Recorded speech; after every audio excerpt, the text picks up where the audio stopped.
Benvenuti, oggi è domenica 22 giugno 2025. Il sole sorge alle 5:39 e tramonta alle 20:24. La luna si leva alle 2:35 e cala alle 17:26.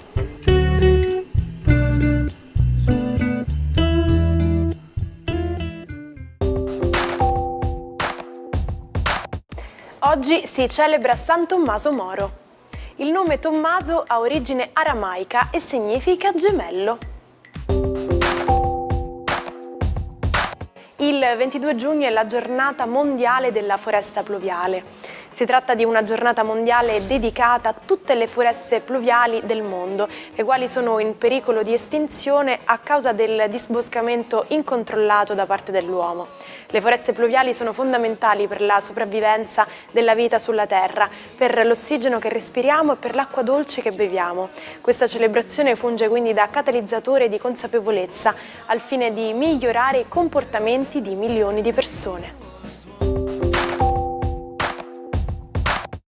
Sono 53 le candeline per Emanuele Filiberto di Savoia, nipote dell'ultimo re d'Italia Umberto II. Grazie a diverse partecipazioni in TV è diventato un volto noto sul piccolo schermo. Ha vinto l'edizione 2009 di Ballando con le Stelle e ha partecipato all'Isola dei Famosi e Notti sul Ghiaccio. Festeggia 63 anni la cantante Jo Squillo, pseudonimo di Giovanna Maria Coletti. Dopo gli inizi con la musica punk rock come frontman delle Candeggina Gang e la dance pop, è diventata simbolo del femminismo per il brano Siamo Donne, presentato nel 1991 al Festival di Sanremo in coppia con Sabrina Salerno. Infine oggi compie 76 anni l'attrice americana Meryl Streep. Comincia la carriera col teatro esibendosi sui palcoscenici di Broadway. Il debutto sul grande schermo arriva nel 1977. Candidata 21 volte al premio Oscar, si è portata a casa 3 statuette con i film Kramer contro Kramer, La scelta di Sophie e The Iron Lady. Attiva nella lotta contro la violenza sulle donne, nel corso degli anni si è anche più volte schierata a favore dei diritti della comunità LGBT, divenendone un'icona. Si introduceva una moneta e si girava una manopola per selezionare un disco tra quelli esposti in una vetrina rettangolare. I primi fonografi a moneta antesignani dei moderni jukebox furono messi in commercio il 22 giugno del 1927 dalla AMI, un'azienda già nota per la produzione di pianoforti a gettoni.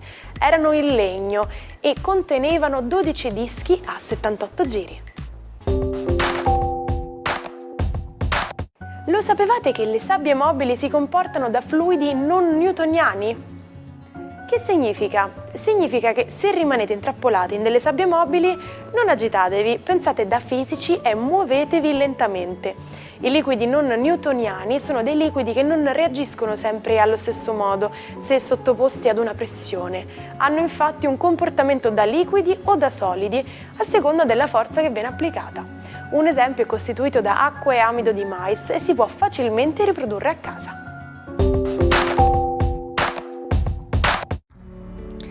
Buona domenica ai 12, la congiunzione Luna-Venere in Toro oggi è potentissima e regala a tutto lo zodiaco amore e certezza affettiva.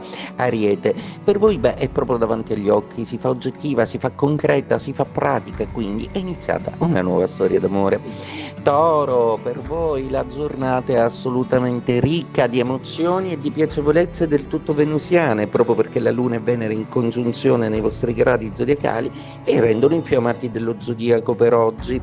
Gemelli, la vostra giornata oggi è un po' pensierosa proprio rispetto all'amore. Il sole è uscito dai vostri gradi ed entra in Cancro, inizia l'estate zodiacale. Cancro, il sole è entrato nei vostri gradi, quindi il cardinale d'estate comincia a vivere la sua stagione. La congiunzione con Giove inaugura uno dei più bei periodi della vostra vita. In bocca al lupo.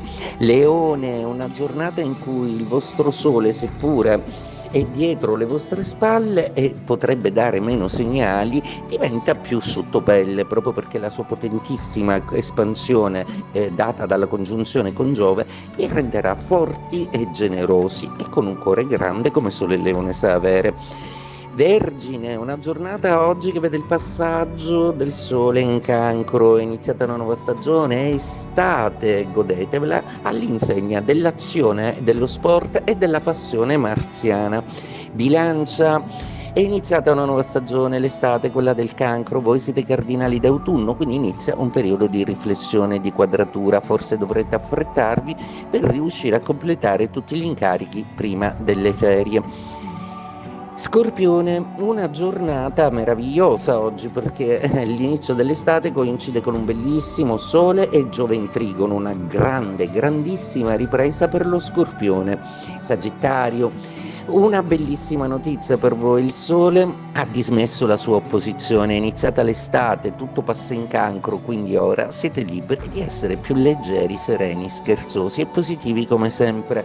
Capricorno, oggi inizia l'opposizione del Sole, voi siete il cardinale d'inverno, quindi è naturale che proverete un periodo in cui la distanza tra voi e gli altri sarà il punto fondamentale su cui lavorare. Dovrete riuscire a ridurre questa distanza.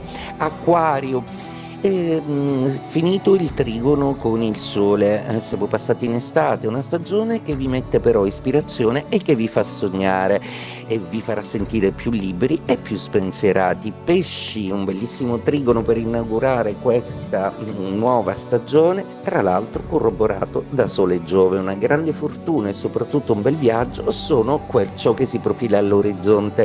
In bocca al lupo! Cittadina vaticana e figlia di un commesso della prefettura della Casa Pontificia, Emanuela Orlandi, 15 anni, viene vista l'ultima volta a Roma il pomeriggio del 22 giugno 1983. È stata a scuola di musica dove segue lezioni di canto corale e pianoforte.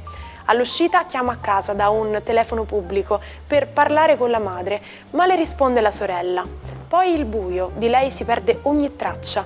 Inchieste giornalistiche, giudiziarie, incrociatesi con altre vicende oscure legate ai rapporti tra Stato e Vaticano, non sono riuscite a fare piena luce sulla sua sparizione.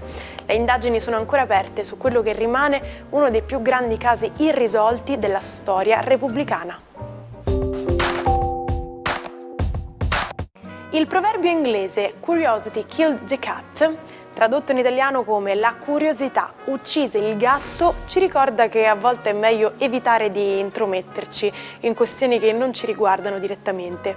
In italiano abbiamo un proverbio simile che ha come protagonista ancora una volta un gatto. Tanto va la gatta al lardo che ci lascia lo zampino. Questa espressione indica che chiunque compia un'azione che cerca di tenere nascosta, alla fine rischia di lasciare tracce evidenti.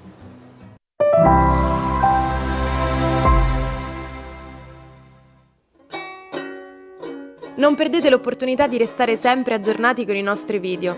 Iscrivetevi e attivate le notifiche per non perdere nessun nuovo contenuto. Ha contribuito alla creazione del dizionario di lingua inglese, uno dei più importanti al mondo. Stiamo parlando di William Chester Minor. Nonostante il suo lavoro impeccabile per oltre 20 anni, nessuno l'aveva mai incontrato di persona. Tutti lo immaginavano come un colto medico appassionato di libri. In realtà era internato in un ospedale psichiatrico. Minor soffriva di schizofrenia e aveva commesso un omicidio molti anni prima. Questa incredibile storia è stata raccontata nel film Il professore e il pazzo del 2019 con Sean Penn e Mel Gibson nei ruoli principali. Ci salutiamo con la frase del giorno. Quando ti trovi d'accordo con la maggioranza è il momento di fermarti e riflettere. Quindi fermatevi con noi anche domani per continuare a scoprire delle nuove curiosità ed iniziare al meglio la giornata. Ci vediamo domani per una nuova puntata dell'Almanacco. Buona giornata dalla vostra Martina.